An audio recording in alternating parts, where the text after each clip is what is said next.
NFL Spread Pod. Oh, yes. Titletown, Rubio, and myself, Holden.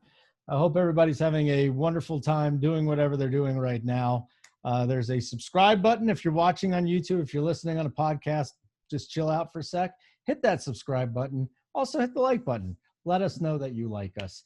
I'm going to go to title first because I'm going to let Rubio steam a little bit more for a second. He's very frustrated right now. Title, how are you, pal? What's going on? How is week number 2 in the NFL for you? What's going on in week number 3? Talk to us.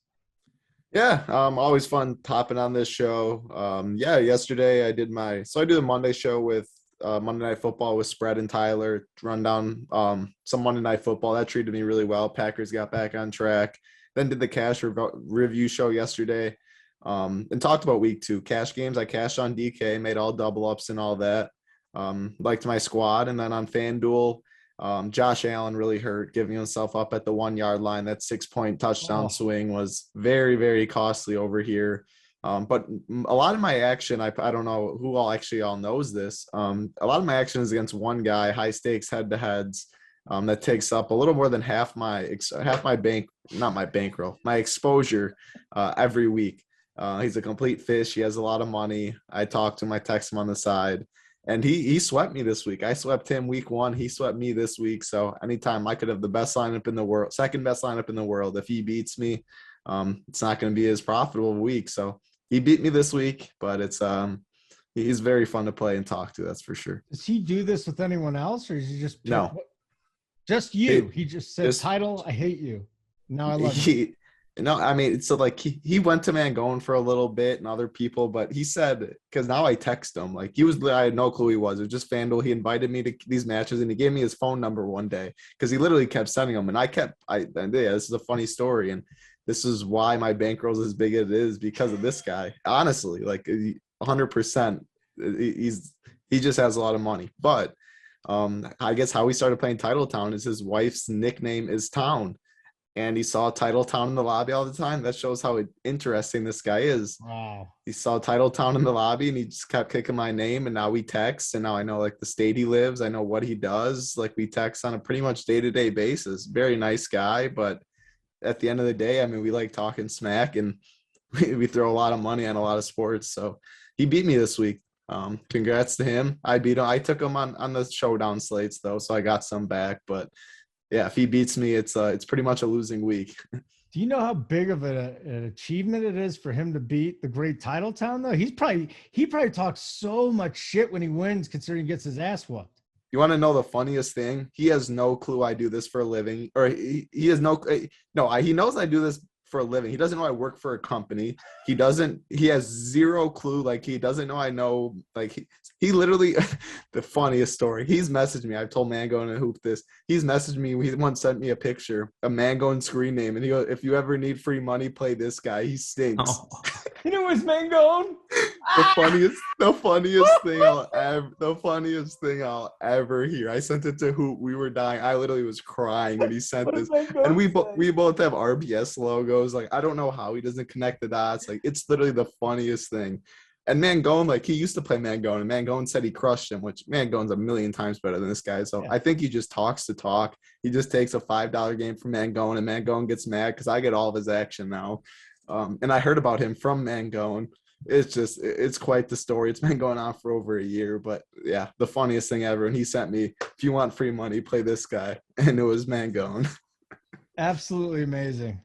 All right. So Rubio, thanks for being patient and listening to that amazing story from Title. I laughed multiple times. I was very, very pleased with that story, Title. One of the better stories I'll ever have, to be honest. So don't expect anything better than that. More will be made. More will be made. You're young.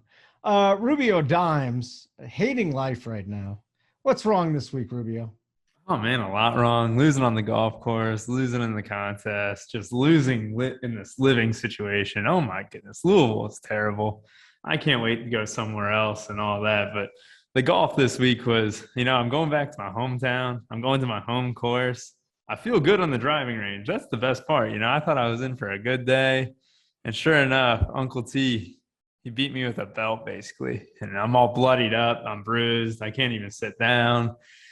Just wasn't a good week at all. Uncle T, he had a great week. But me, Oh, it's just bad all around. I must say, I really didn't have much confidence in you, given that you gave that tutorial on how to swing your golf club into the green net. Is that what you were doing? You sent out some intimidating video showing how great your swing was. It wasn't very good. I don't recall anything like that. Not showing off. All I was in the lab. Yeah, you work on things in the lab. That's all. You're not showing off. You're just experimenting. I won't lie, Holden. I did slide in Rubio's DMs trying to bet against him and get some Uncle T bucks because Uncle T convinced me. But I will say Rubio was sharp and he knows his bankroll. He knew he had a couple bets already. So I got turned down. Uncle T, he talked me into it. And yeah, I mean, I don't want to take Rubio bucks, but Uncle T, at the end of the day, I mean, I've never seen him play, but he knows how to golf, I think. And his score, I mean, wasn't the best. He said it was a tough course. It was terrible. But that's the worst part is he played bad. I played worse. You know how frustrating that is to see someone and knowing, hey, this is my number to beat. And you're like, I can easily beat that. And then you lose by 14. Man, oh man. Long week. I hope it turns around for me. Goodness. So let's get into this a little bit. We'll be your therapy. Maybe Title will have some questions he'd like to interject, but what's going on? You're not happy with downtown Louisville? You seem to be complaining about it a lot.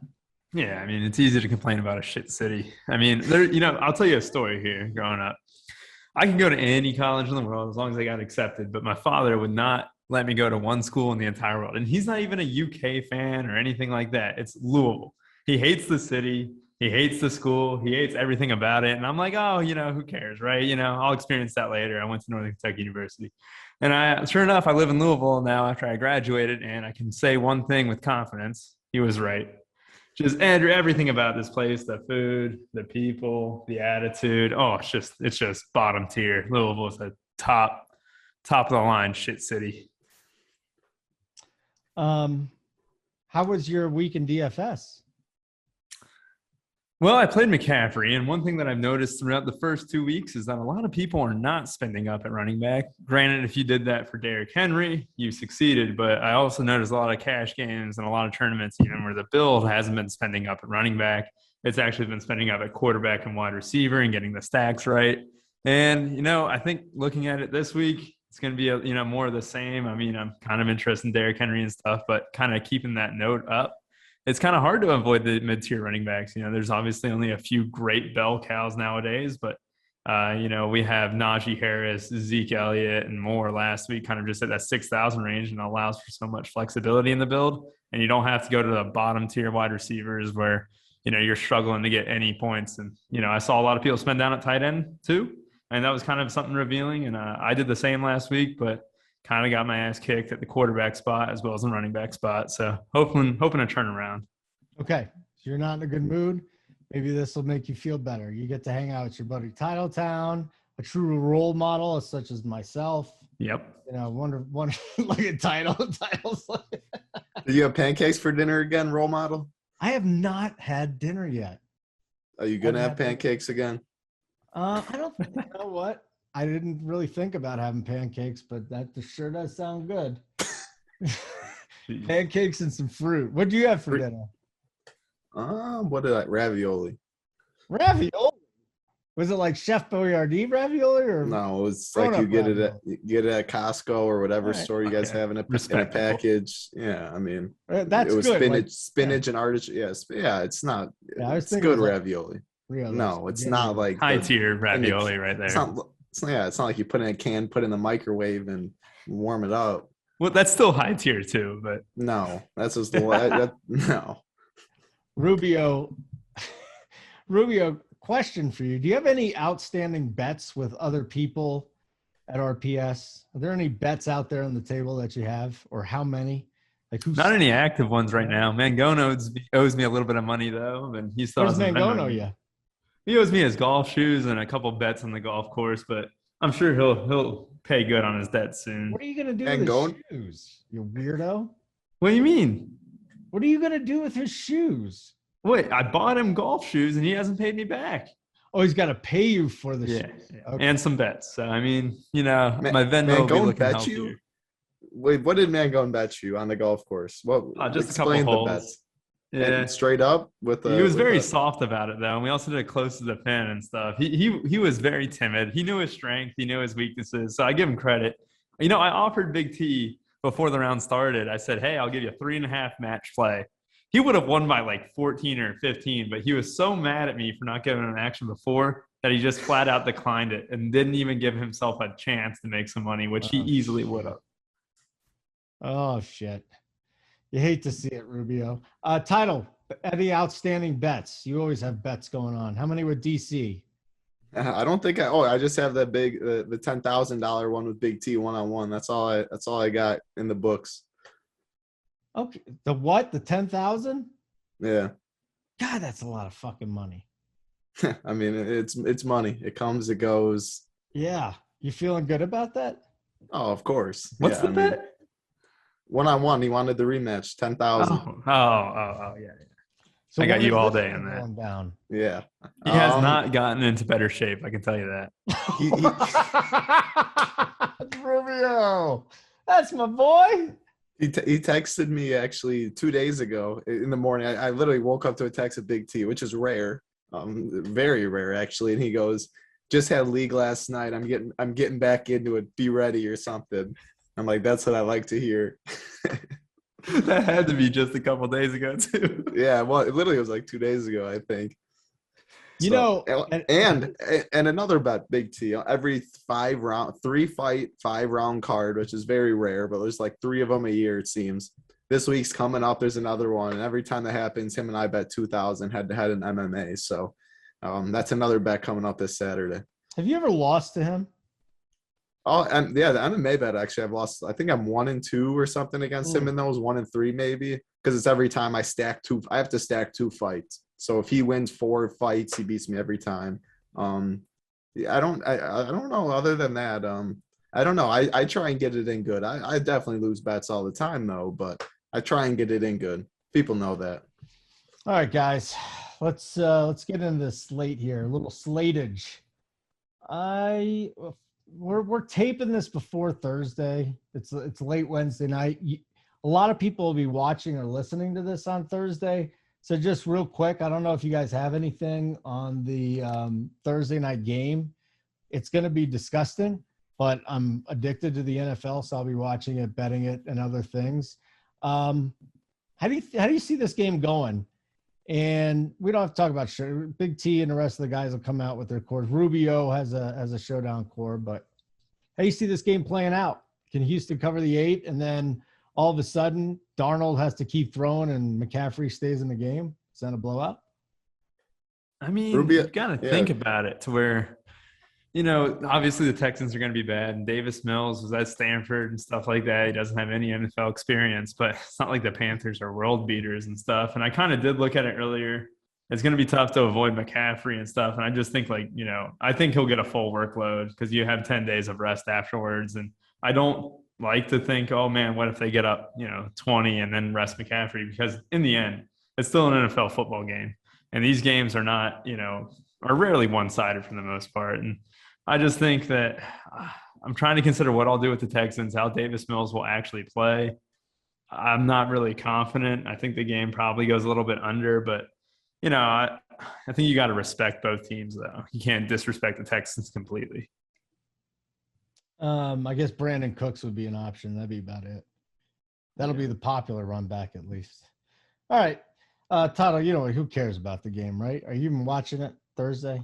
Come on. I mean, what do you think? It's football. I watch every game. I have action on every game. I'm Monday through Thursday slates, all this. Yeah, I'm very excited. I mean, I don't care who the 2 teams are. I'll have fun watching any football game because every time in this couple weeks it's going to seem real soon. We're like, how do we get to week 11?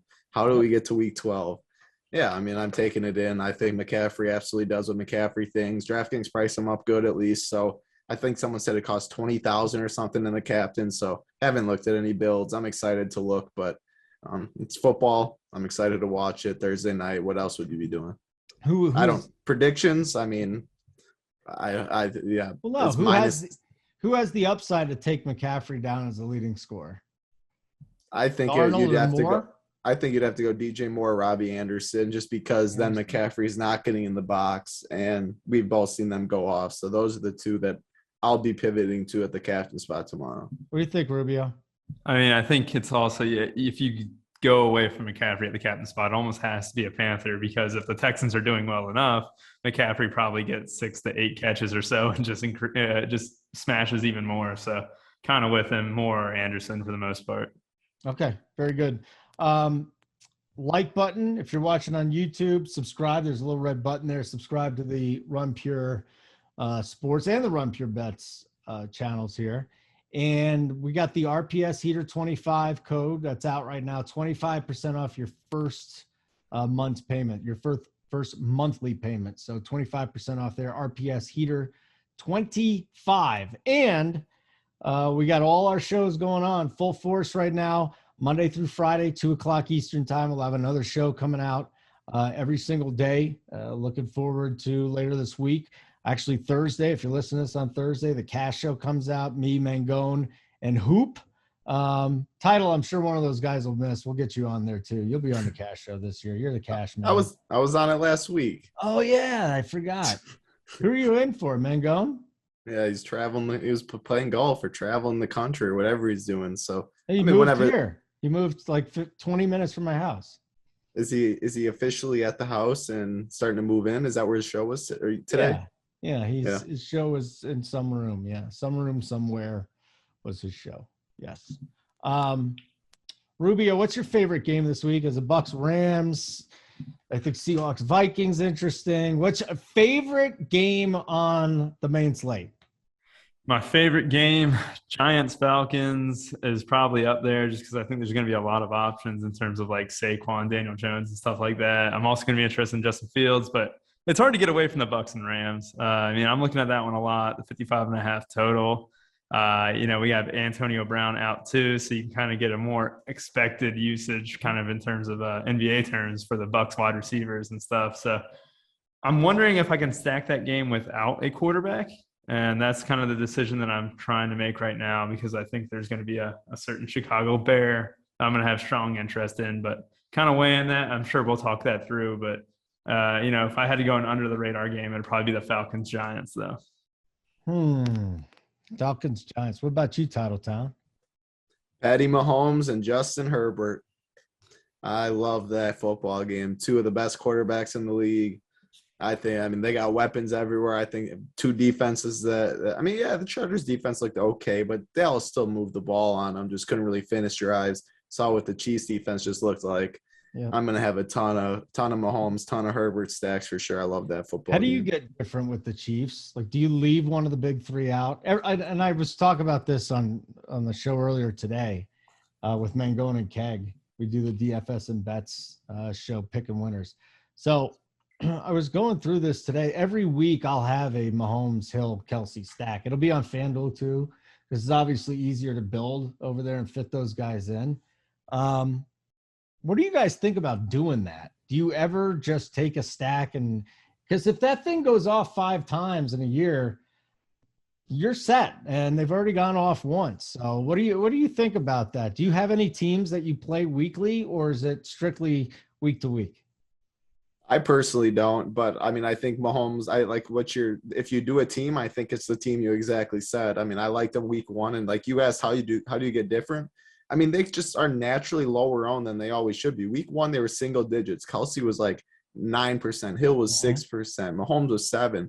This week, people are going to continue to pay down and tie down. They price Kelsey where he should be, so he's going to be low owned. Tyreek, you had to pay for. Mahomes, there's so many quarterback options. So, like, you don't even have to get different in that stack. Now, this week, Hardman's really cheap too, so maybe I go a Hardman with one of them, but just solely based on price. But I don't think you even need to get different most weeks with that stack, because people just overthink it, and it costs a lot.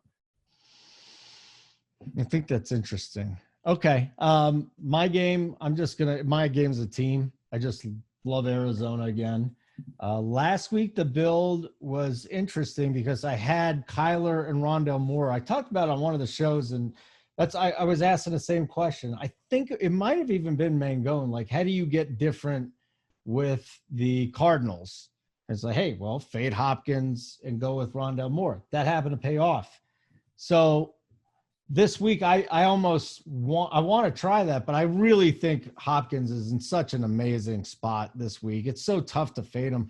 I guess there might have to be 2 Kyler stacks. He's going to be low owned. Like, you don't have to fade him. He's not going to get owned. Just play. If you like Hopkins, I'd play Hopkins. Jacksonville? I mean, he won't be owned. Like, that's just like everyone gravitates to the same type of bills. Like and there's so many guys up there. Yeah, if you want Hopkins, play him. And I think you can double stack easily. I mean, I'm primarily a double stacker in tournaments. Depending on the offense, maybe single, but Arizona's an offense you can double Hopkins and Rondale Moore for sure. What do you guys think of naked QB? Because Kyler, awful or awesome? See, that's what I was going to bring up later on here. All right, well, let's talk about it. I think, but that's just I know some people. I just think here, I'll go quick because of how I know. I literally was like Rubio, me, and I'll just want to get my point across. And Tambo talked about it on the Tuesday review show, Monday review show might have been. I think it was Monday. It just when you stack, you're expecting the game environment. You game stack, because I always run it back. You're expecting the game to shoot out, and when one game's guaranteed, or if it shoots out, you have a lot higher chance of your multiple guys in that game scoring and producing because there's just a lot of touchdowns in it. Baseball, why do you stack a team? Because it's easier for a team to get 10 runs than you one-off 7 home runs, and like the probability is just likelier to happen when a team goes off. Football, the whole game. So you absolutely can just one-off every position. If you get a touchdown, 2 touchdowns, 100 yards, like perfect. But the likelihood of just getting every single person right and not having any snowflakes, whereas if you're game stack and running it back, secondary stacks, correlation, you're hoping that game already goes off. And if it does, you're sitting good. And if it doesn't, you're not winning a GPP anyway. So that's the reason for me. You have to get less things right to still have a chance to win. I think Lamar Jackson is probably the guy that. Yeah, you absolutely. But he also, like, if he completely gets a ceiling game, do you think at least one of those are to Hollywood or Mark Andrews? They don't need to be. I agree. He could rush 4. I think when it comes to naked quarterback, it's about getting different. I think that's what it is, title. It's about getting different. And I mean, it could work. Rubio, what's on your mind here? Come on, you want to say something? Well, I don't think it's about getting different. I mean, if you're going to do it, it better be with a running quarterback. It has to be with someone who has mobile ability. And like Lamar Jackson, like you said, yeah, it's definitely the case where he could definitely be a guy who you run naked, right? But Justin Fields this week is definitely going to be a guy where if you're playing him, you can absolutely run him naked. And, he had 10 rushing attempts basically in the second half or after he took over for Dalton and stuff like that. Like, there's a lot to be had with like one rushing touchdown. We saw Jalen Hurts get 20 DK at just like 6K without like a single passing touchdown, I believe. So I think that we're kind of getting to the point now where a lot of these mobile quarterbacks and stuff like that are kind of blossoming in the NFL. That I think that there's merit to it. I think that if you're going to play both, Bucs wide receivers, though, you need Tom Brady. But I definitely think that, I'm probably playing Fields naked this week. That is just something I'm considering. It's something that I'm wondering if I can even game stack at that point or, as the title's point, risk all the snowflakes. What do you think of Montgomery? I hate Montgomery. With a running quarterback now? No, I would never. I think that's even worse. If you're trying to play a quarterback for rushing upside and you play a running back with him, I hate doing that even more. No, I'm talking about what do you think of Montgomery? Oh, I'm not a Montgomery fan at all. He was chirping him last week. You remember? 20 rushes, 61 yards. Hold your memory. I'm telling you. I mean, something's going. But he was literally chirping him last week, and you and I were like, "Ooh." I mean, I think Montgomery looks good. I mean, but Rubio, he likes certain guys he doesn't like. We all do. Montgomery, he was chirping him last week. He is not a Montgomery guy. Not a Montgomery fan. But he likes Fields, so like you can't play both in the same lineup, like you were saying. It caps the upside. No, so but Montgomery, makes sense. Do you like Montgomery this week? I mean, I think he's fine at GPPs. I know Rubio does. I mean, he's fine. Like, there's a lot of options, like a Joe Mixon. There's so many options this week. He falls down the list, but I'll never hate Dave Montgomery. I mean, we saw week 1. He looks explosive this year. Mm-hmm. And, I mean, I think the attempts are there. They have a running quarterback now. There could be more zone reads. There's going to be more zone reads, read options. There might be more holes because the DN has to sit on field. So, I mean, I think, I like him. Let's get into these quarterbacks then. We'll go position by position. So I know you're on Mahomes and Herbert title. Anybody else? Maybe a third quarterback you can throw out at us? I mean, I'm going to keep going back to Josh Allen. I've played him the first 2 weeks in cash on both sites. I keep saying I'm getting 4 games from him. We know what Josh Allen can do. We know what he did last year, and I think this game's really coming that he's going to explode. 7,000 is way too cheap. He's only 8K on FanDuel. I love Josh Allen, and the other guy's Lamar. I mean, I think Lamar on both sides. This Detroit team has no answer for him. We saw what he did last week. I think he absolutely goes off. I will have a mix of Kyler and Mahomes. Rubio, how chalky is Daniel Jones? I'm playing him this week. I'll have a lineup with him against the Falcons. He's mobile. He's 4th in FanDuel points among quarterbacks. What do you? I mean, I just don't think his ownership will balloon because people hate Daniel Jones. There's a vendetta against Daniel Jones, and I think people will always see that when they want to play a guy, similar to his caliber. And you look right next to him, Derek Carr's got better point per game and stuff like that, especially on DK and stuff, and Bridgewater. So I don't think Jones will completely pop off the page, but I do like the Giants a lot. And I do like Daniel Jones' ability to, get in open space and stuff. And, he doesn't look the athletic type, or the running type and stuff, but he is just an absolute, he's got wheels on him. And I like playing him and stuff, where, it's either Fields or do you go up to Jones for just 600 more? There's a lot of discussion kind of in my head. If I do play Jones, it's another guy I'm not afraid to play naked just because we've seen what he can do on the ground and stuff. But obviously, that's kind of a discussion I'm having myself internally, and I'll probably have that all the way up until Sunday at 12:59. But if there is a guy that I kind of have a little bit of interest in that hasn't been mentioned, Tom Brady, just because of Chris Godwin and Mike Evans both being on my radar quite a bit, and that game script, could be awesome. They could shoot out for another 35-28 game. I'm all over Brady again, and I don't expect him to keep slinging 5 to 4 touchdowns each week, but this is a good spot for him. What's your take specifically on Brady there, Title? I played Tom Brady last week with Godwin and Mike Evans. He just keeps producing. I mean, they're throwing the ball so much too. They're in a good game, a very high total, 28.5, 27.5 for the Rams, the highest over-under on the slate at 56. Can't go wrong with them at all. This week, I'm probably not going to have the stacks because I like so many different quarterbacks. Like, I'm going to have a Daniel Jones stack. I've been out in best ball. I have like 45% Daniel Jones in best ball, 42% Sterling Shepard. Like, I think this isn't. I mean, it's looking really nice right now. We'll see. I made 150 teams in that $25 too. Like, I was all in on this Giants offense. I think Daniel Jones is better than everyone gives him credit for, and his rushing upside people were sleeping on. Now he gets the nuts matchup against Atlanta. Kenny Galladay is pretty cheap too. Sterling Shepard. Like, I'm going to have a Daniel Jones stack. I'm going to have a Herbert stack. Mahomes. I'm going to probably play 5 tournament lineup teams this week. Wow. I just can't play every single. Usually I'm 2 or 3 too. I think people are going to go. I don't know. I think quarterback ownership is pretty spread out. I know where the other stuff's going to go, I think the Rams are going to be really popular. Kupp, Woods, and Higbee are all too cheap. So I'm going to just probably cross off that whole game. But that's like why I like so many other spots. I think that's what the ownership's gravitating to, similar to last week. And if it beats me, I mean, I have pieces in cash. Like, that's the thing why I can do. Like, anyone can do it, but why it's not me going all in because I have so much cash exposure to the chalk spot. If they go off, like, I'm not mad. Hey, Rubio, at running back, you said did you have Derrick Henry last week? I did not. I did not have Derrick Henry last week, but would you go to Derrick Henry this week as the Titans are taking on the Colts at home against a Colts team that, I mean, they got a rookie quarterback starting. A lot of problems going on in Indianapolis right now. Yeah, I went McCaffrey last week, which wasn't the worst thing, but it certainly wasn't Derrick Henry.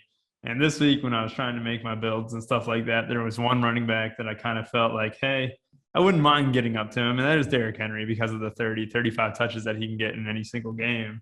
But like I said at the top of the show, there hasn't been a lot of spending up at running back by a lot of the sharp guys. And I think that it's kind of a trend that could continue this week. I think, especially with Claude Edwards, Hilaire's price and Sony Michel's price potentially if Darrell Henderson misses, that you don't have to go up at running back and you can kind of spend up at wide receiver and tight end and stuff like that.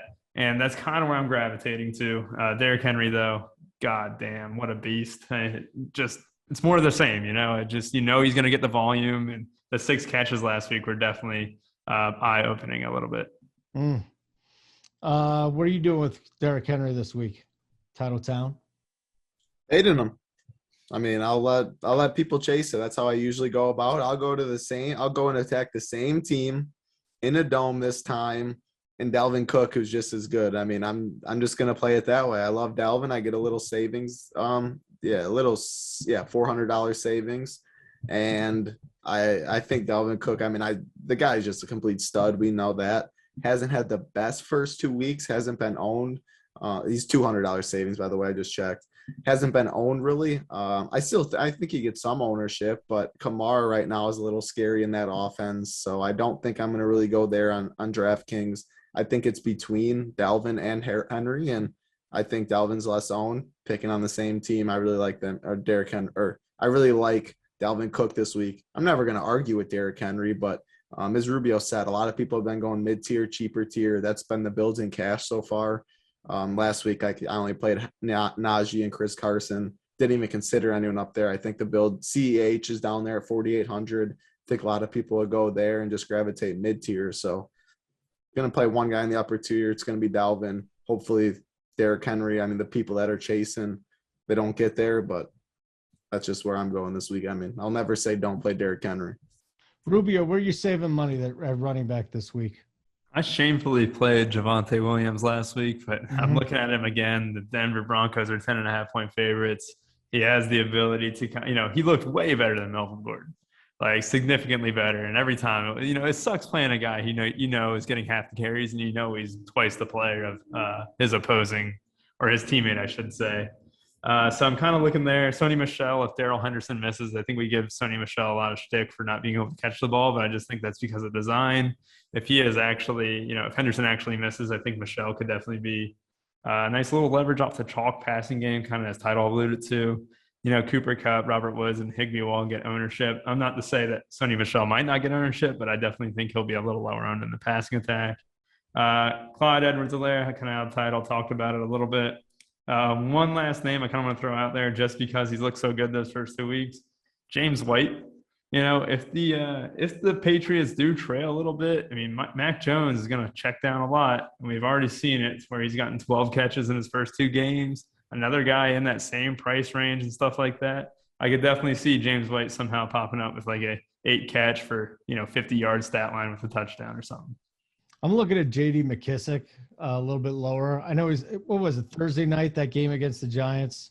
He didn't have a role in that Chargers game. And I think they're going to need him this week. I think Buffalo, despite Josh Allen's struggles, I mean, he's not making throws at intermediate range. It's 10 to 25 yards. It's been awful, like historically bad. There's a lot of people that were against Josh Allen coming out of college, a lot of big people in this industry.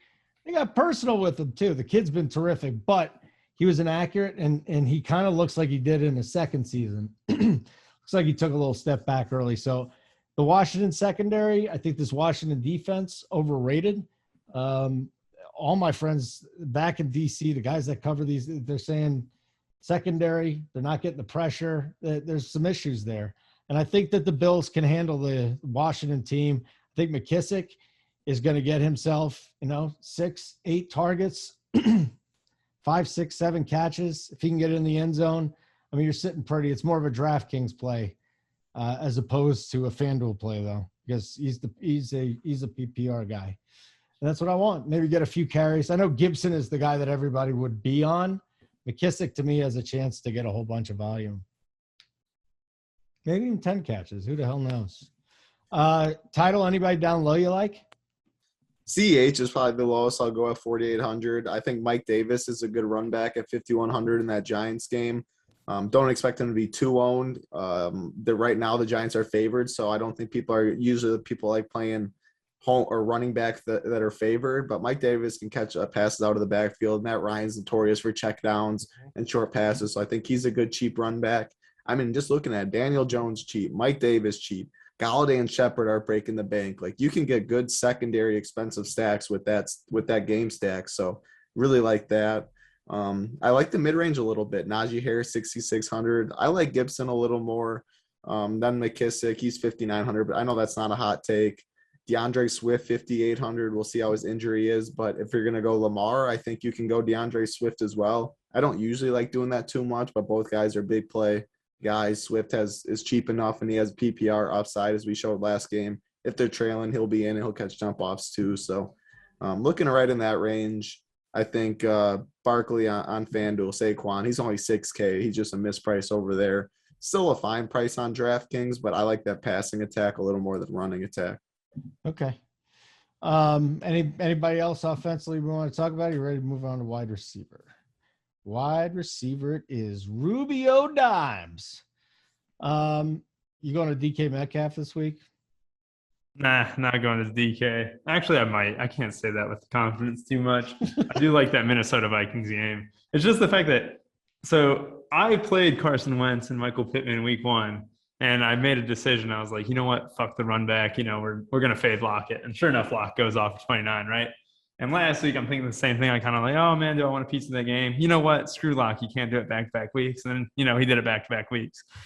So this week, I'm going to say he can't do it back-to-back-to-back. So DK Metcalf, if I had to go a Seahawks wide receiver, definitely like Metcalf a little bit. But I kind of like what you guys talked about at the top. You have Mahomes, you have Kelsey, you have Hill. This Chiefs offense cannot be ignored at all.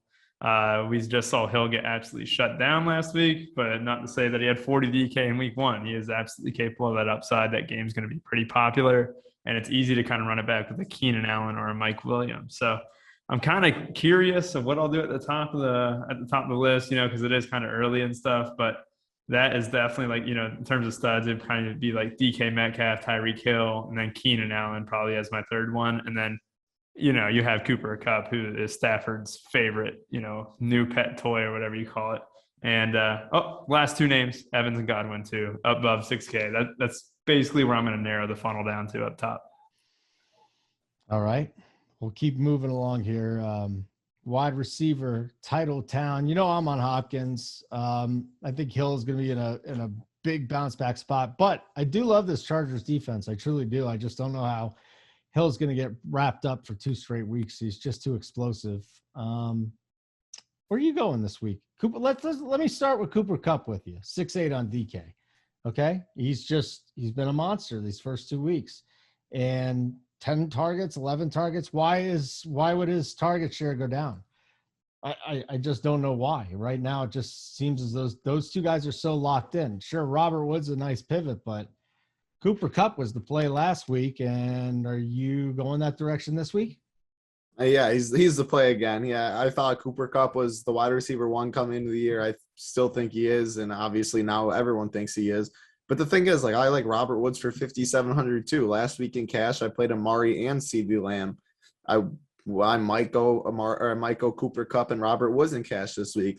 Just because Cooper Kupp's been as alpha as he has been, doesn't mean Robert Woods is that much of a number 2 option. It's more 1A, 1B, I think, maybe 1C. But Robert Woods can easily have a 10 for 130, like Cooper Kupp's been doing with the touchdown. So I love Robert Woods this week too. I think he's owned though.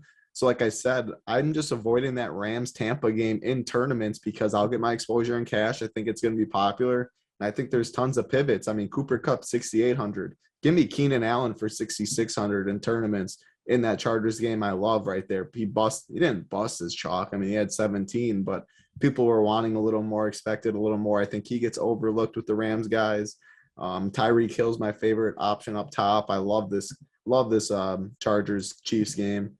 Couple other guys, you like this Arizona game, run it back with Shenault or Marvin Jones. Both those guys are too cheap. 4.9, 4.4. I like both of them. So I'll go a Hopkins, Shenault or something like that as a secondary stack for you, Holden. Hopefully that doesn't mean they get hurt this week like Mostert, but I like the Jaguars guys. I think they're too cheap. Hardman's way too cheap at 3.9. And then I like Dalvin Cook, but then I'm also going to like Justin Jefferson. I talk about it every week. I just play Justin Jefferson, and I thought he should have had a touchdown week 1. He had one last week. It's a very high total game. If people do go to Dalvin, you get a little leverage from Justin Jefferson too. So run that, get back with DK Metcalf or Lockett. I'm always DK Metcalf too. I'll just keep taking my L's until DK does what he does, but his time's coming soon. Man, I like attacking Kansas City. I don't think we talked about Eckler enough. Mike Williams has turned into an absolute And Mike Williams. stud. Good point. Yeah. Michael Thomas. He's looking like fucking Michael Thomas. He's been so goddamn good through 2 games. His issue has been staying healthy and a bad coaching staff. Now he's got a coaching staff who knows how to use him. He's got to stay on the field. He stays on the field. He's a freaking stud. Rubio, Chargers, going up against the Chiefs, 31st DVOA defensively. He's talking to like his cat right now, I think. Who is he talking to, Title? A stranger. I guarantee it. He's doing LSD and he looks nervous. Yeah, like gummy bears sliding down a rainbow. Sex picnic, Rubio. Sex picnic. Oh, dude, it's I got a couple people here. They're asking me where 3rd Street is. They're banging on the window. Oh, is that what's going on? Yeah. Why don't you go hit them? Rubio's scared. So, I mean, that's a big thing. Yeah, they found out. They banged on the window, and they're so where's 3rd Street? Research where you were gonna live? You just what are you doing? It's hard to change it from downtown, you know. So I mean, that's the big thing. So you can kind of see how disrespectful people in Louisville actually are. Yeah, that sucks. Oh yeah, it does. Seriously sucks. Is it just a bar area? It's just an area. It's down a couple blocks down the strip a little bit. For the most part, you know, kind of from a couple blocks down the actual 4th Street Live. But yeah, more reason to hate Louisville a little bit. I mean, that's the biggest thing. You're just miserable. Dude, I am. This city is terrible. Take a deep breath. Oh, I know. I'm not really that salty, but I will say they wanted to come into my apartment complex, and I'm like, nah, man. Are they gone? Not at all. Are they gone now? I think so. But, is that why they were hitting your door? Because they were pissed off at you? Yep, that's exactly it. Oh. Well, couple mid-40s dudes just absolutely hammered, and Packers fans too.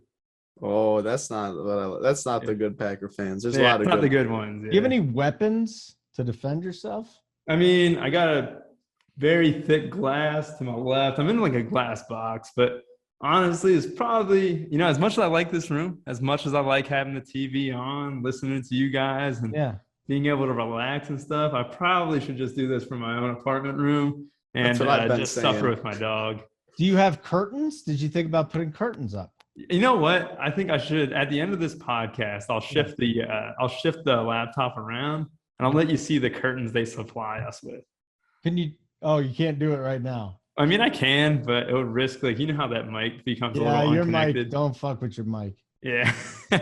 Well, go put some curtains on there, man. Well, the curtains are already up. Your real curtains. Go get some real curtains and put them up there. I don't think I have curtains for this. You're a fuck. God damn it, dude. It's such an easy fix. How is it an easy curtains fix? Up there. What? Then they can't see you. He's not in his house. Yeah. In his room. He's in a public meeting room. No, a public by the lobby. A meeting room for the apartment complex. Yeah. It's not in his. Yeah. Oh, I'd totally be slamming on the door too. Then you deserve it. Yeah. Making that and going into the public meeting room, I appreciate that. But that's the thing. I like getting out of my apartment a little bit, you know, getting out the glass box basically, or getting into a glass box in this case. But I mean, I do like getting out of the actual apartment place I live to do something, even though it's in the actual apartment too. But all right. That makes sense. Yeah, but it makes sense, but it probably won't be done again. No, it probably won't. Okay. So let's, are we done with wide receiver? Jamar Chase is just someone I'd like to bring up. Big play. Explosive plays. If you're down with Najee Harris, I'd like to know why, because you've already got Ben messed up. They haven't been effective at blocking for him, and Cincinnati is like something 7th against rushing right now. 2 games, but they've had 2 very good games there. I think Jamar Chase is a big play waiting to happen. Last week caught the big bomb. Who's the other guy? There was one. I'm not playing Odell Beckham. I can't go there. I think that was that was probably the big one. Mooney, Darnell Mooney. If Fields does end up having a pass, and Mooney can get himself, 6-7 targets. If you think that the Bears will be playing from behind in that game, I think Mooney's got to be there. Allen Robinson's got to be there too. A lot of people are not going to trust that because Justin Fields is the quarterback, but Dalton was the guy that was not throwing the football. Fields would be the guy that is going to throw the football. So I'm down with those guys. Tight ends, who's your number one overall tight end? Are we going with Gronk this week? I mean, all he does is score 2 touchdowns a game. Come on, Rubio. So real quick, I do want to hammer down 1 point on wide receiver. I really like titles called the Jaguars wideouts, especially with Jones and Chenault in a game that will probably be very up-tempo too. I do want to hammer that down as that title's got my full support there. But going to tight end, though, I'm liking a guy at the 3K range. I'm kind of thinking about spending them. Pat Freiermuth, he got the start last week. He got a few targets, and Big Ben is advocating for more playing time and stuff. And I know you kind of gave that look. You're like, why? Why Pat Freiermuth? I just thought about it. Yeah, I mean, the spend down at tight end has been my thing for, a couple seasons now and stuff. And I kind of got away from that in week 1, went back to it in week 2. It didn't really pan out, but I saw some sharps do it. And, I went with Troutman last week. His 6 targets in week 1 and then absolutely goose egged on week 2. But I think with Freiermuth, he's got a lot of love and trust with Big Ben and that Pittsburgh offense and stuff. And I think that he's primed to be a big red zone target and a big cog in that offensive scheme. So I think if I'm going to spend down, it'll be Freiermuth. And if I have to spend up a little bit, Higbee, he failed last week, but I'll go right back to him if I have to go with a spend up option. And then 1 tier above him, you got TJ Hawkinson and Kyle Pitts. That's where I'm limiting it to. I probably won't go above Pitts at all, or Hawkinson, I should say, but I really like those 4 guys for the most part, and they're each in their own tier, basically. Okay. Tight end, talk to me about Gronk real quick. Gronk? Nah. Man, I'm so focused on Evans and Godwin.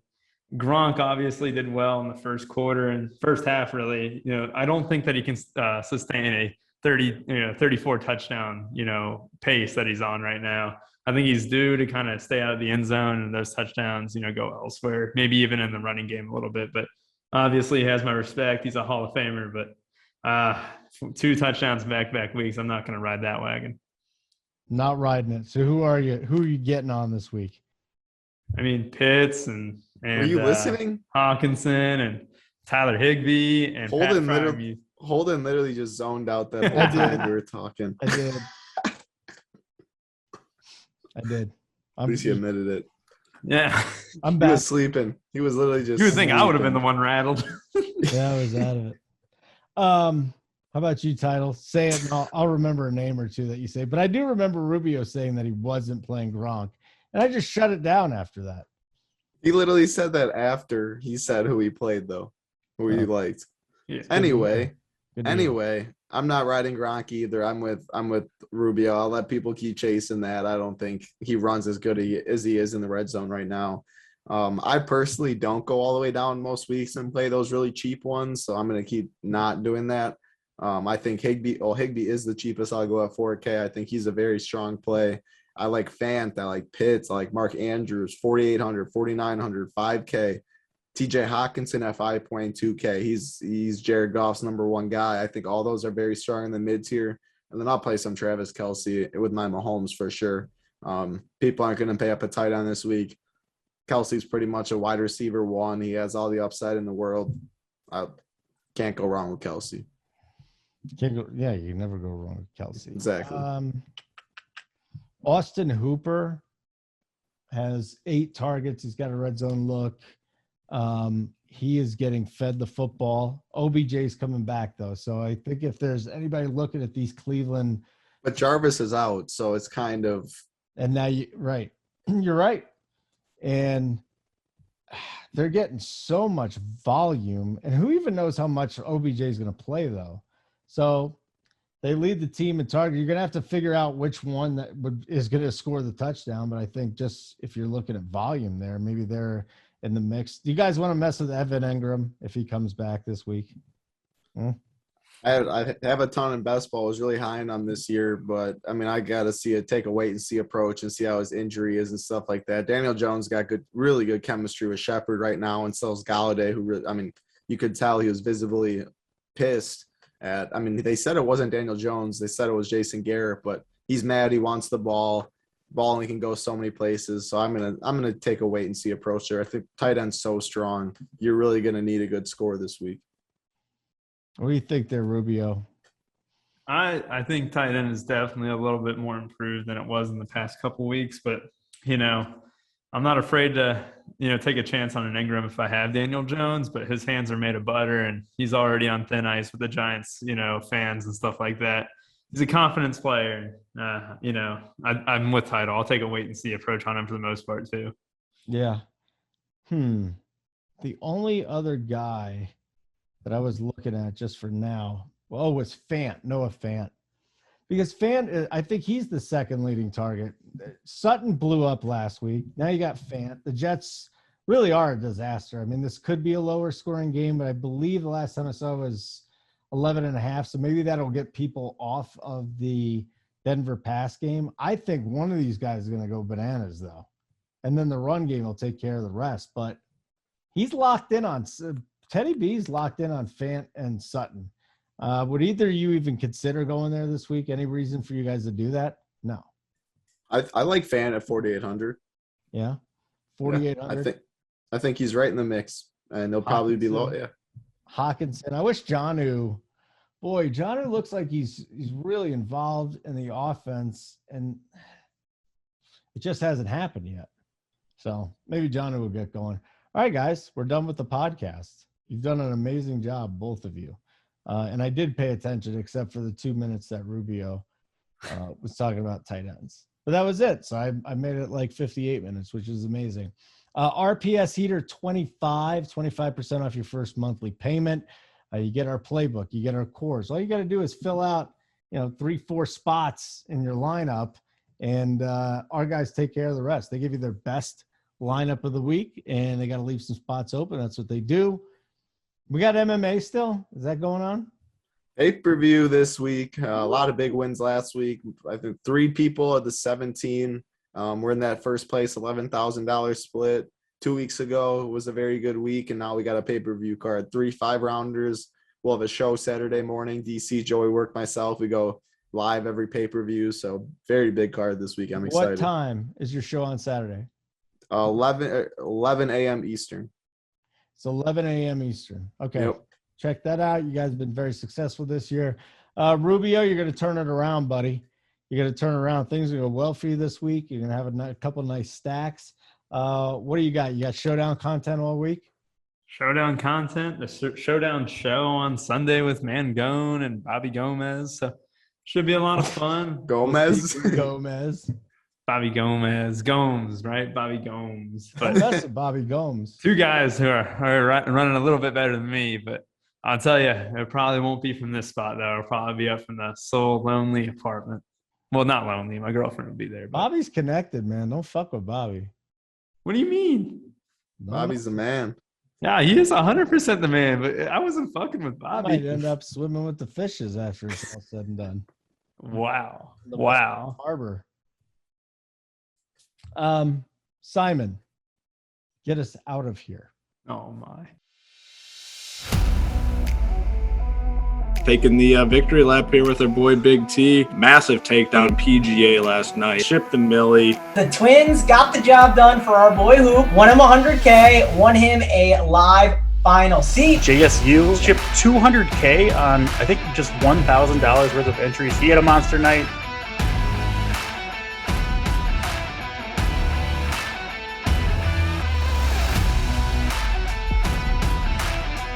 Anytime we see members crush like this, we're excited. Last night, one of our most loyal subscribers from the beginning, Jay Love, took down $20K.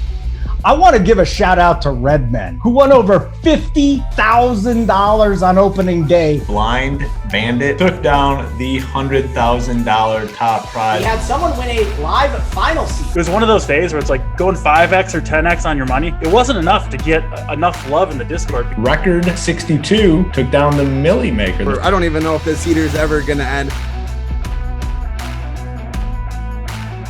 Some of these other sites are just boring you to death. I like how other sites nickel and dime you for every penny they can get. Tons of the members have given tickets and membership on their own. Like, we're not telling them to do that. They're just doing it for good mojo. You love to see it. We love the good mojo. And the mojo is what the mojo is. I give you credit for still having that happen. We appreciate it. Wait till we ship tonight. I might never take it off.